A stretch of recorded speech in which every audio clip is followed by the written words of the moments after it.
Poha, a clever way of storing food, by Dr. Michael Stevens.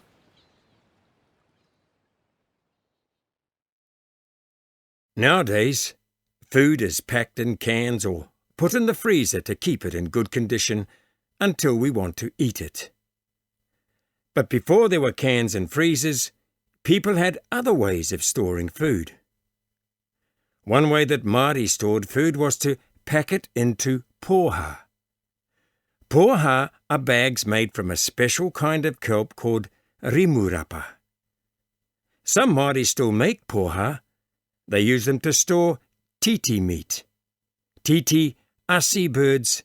They are also known as mutton birds. Facts about titi. Titi are the most common seabird in New Zealand. There are more than 40 million of them in the world. They are also known as sooty shearwaters and grey-faced petrels. Mutton birding. Although titi fly all around the world, they only lay their eggs on particular islands in the southern hemisphere. Some of these islands are near Rakiura, Stewart Island. Several kaitahu families have houses on these islands. They visit them every year in April and May. These days, family members travel to the islands by boat or sometimes by helicopter, but they have the same reason for making the journey as their tipuna. They go there to harvest titi chicks for food. This is called mutton birding. Titi are a very popular kai, especially with Māori. They are often cooked for important events such as birthdays, weddings, or tangi.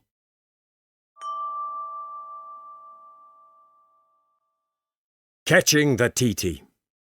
The mutton birding harvest has two parts. The nanao is when mutton birders catch the titi chicks in the daytime by pulling the birds out of their burrows. The rama is when mutton birders catch the titi chicks on dark, stormy nights when the chicks come out of their burrows by themselves. After the chicks have been killed, their feathers are plucked. Then they are gutted and coated with salt. Most mutton birders pack the titi into plastic buckets to take them back to the mainland. Each bucket holds about 20 titi. However, a few mutton birding families still pack their titi into poha. Tiny Metzger is a kaumatua from Bluff. He knows a lot about poha. His taua taught him how to make them when he was a boy.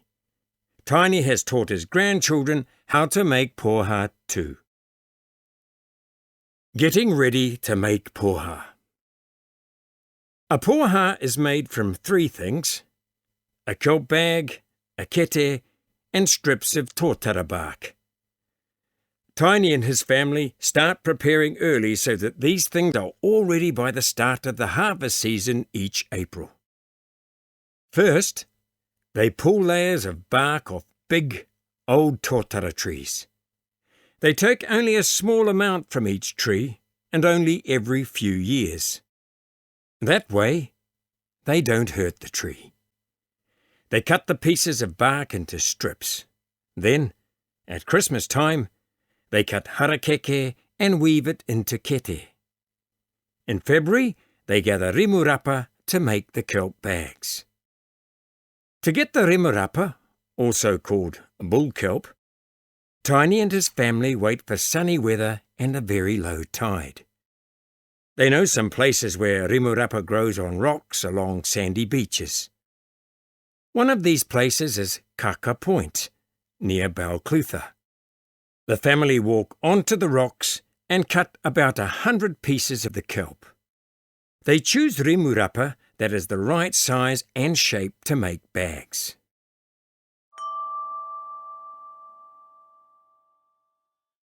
Facts about rimurapa.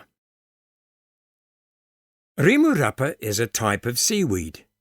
It grows on New Zealand's rocky coastlines, mostly in the South Island. The inside of rimurapa looks a lot like a honeycomb. This helps the rimurapa to float on the water.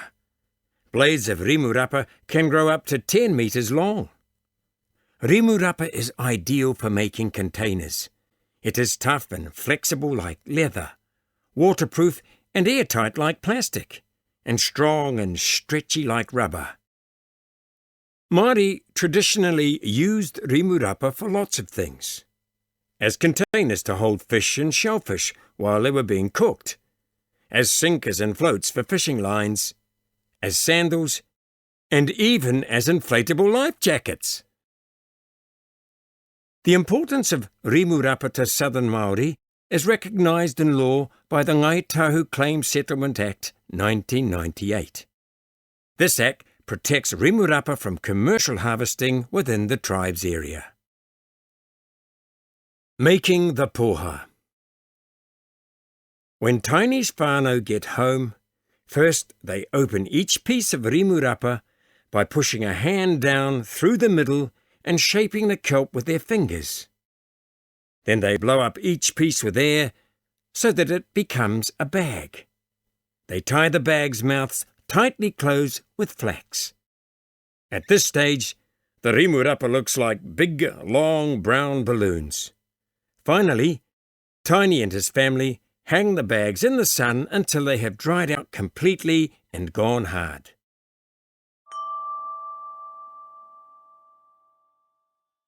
Next, they lay the dry bags on cloth and under canvas and place them under the house.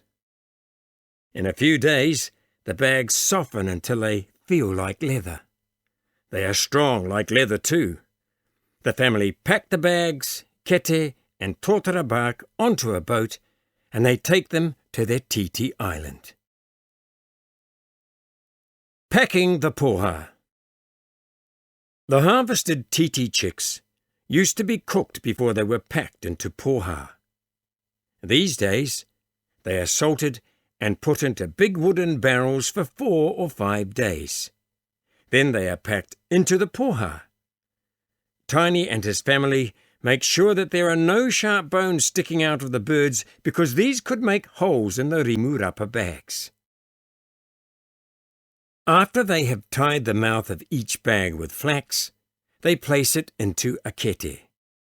They put a bit of tōtara bark in the bottom for a cushion. Then they cover the rimurapa with tōtara bark.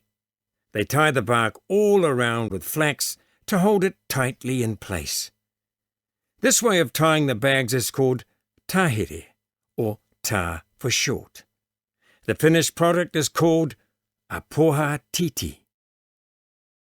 A poha usually holds anywhere between 7 and 35 birds. In the old days, some poha were so big that they could hold over 300 titi. If a poha is stored in the right place, somewhere cool but not damp, the titi will be good to eat for about 2 years.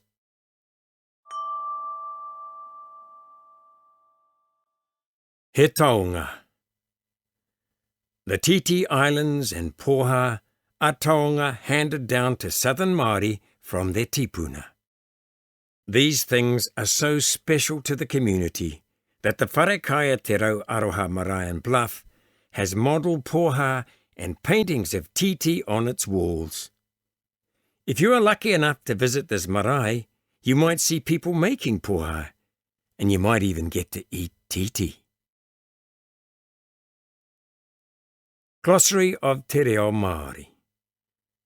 Harakeke, New Zealand flax.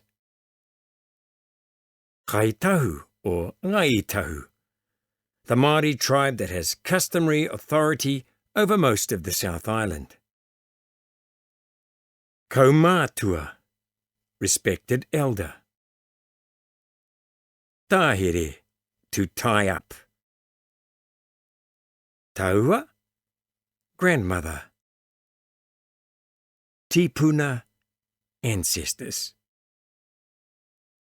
Wharekai, dining room.